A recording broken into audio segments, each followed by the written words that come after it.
సాధు సిద్ధయ్యకు జై జై సాధు పీరయ్యకు జై జై సాధు సిద్ధయ్యకు జై జై సాధు పేరయ్యకు జై జై సాధు సిద్ధయ్యకు జై జై సాధు కక్కయ్యకు జై జై సాధు సిద్ధయ్యకు జై జై సాధు కక్కయ్యకు జై జై ఆది నారాయణ జై జై అనంత కోటవతార జై జై ఆది నారాయణ జై జై ఆనంద కోటవతార జై జై జై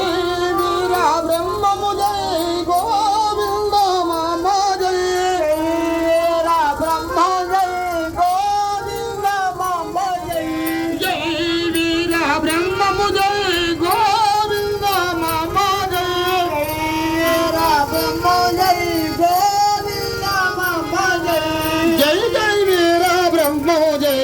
గోవింద మామ జై జై జై వీర బ్రహ్మ జై గోవింద మామ జై జై వీర బ్రహ్మము జై గోవింద మామ జై జై వీర బ్రహ్మ జై గోవింద మామ జై మన కావూరు లింగంట గ్రామ ప్రజలకు చూసినట్టు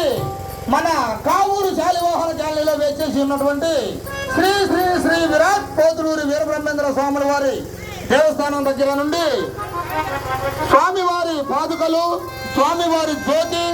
స్వామివారు ఊరేగింపుగా బయలుదేరి వెళ్తూ ఉన్నాడు. ఈరోజు 5వ ఊరు వెళ్తున్నాం కాబట్టి ఈరోజు గంగరపాలెం కోమటినేని వారి పాలెం వెళ్తున్నాం కాబట్టి భక్తులందరూ కూడా త్వరగా బయలుదేరి రావాల్సిందిగా మరి కోరుతున్నాం. ఆల్రెడీ బయలుదేరాం కాబట్టి భక్తులందరూ కూడా ఈ కార్యక్రమానికి విచ్చేసి స్వామివారిని కళ్ళలో తిలకించి స్వామివారి నామ సంకీర్తనలో పాల్గొని స్వామివారి కృపకు పాత్రలు కాగలరని మరి కోరుతున్నాం. ఈరోజు 5వ ఊరు కాబట్టి భక్తులందరూ కూడా వచ్చి ఈ కార్యక్రమంలో పాల్గొనవలసిందిగా మరి కోరుతున్నాము.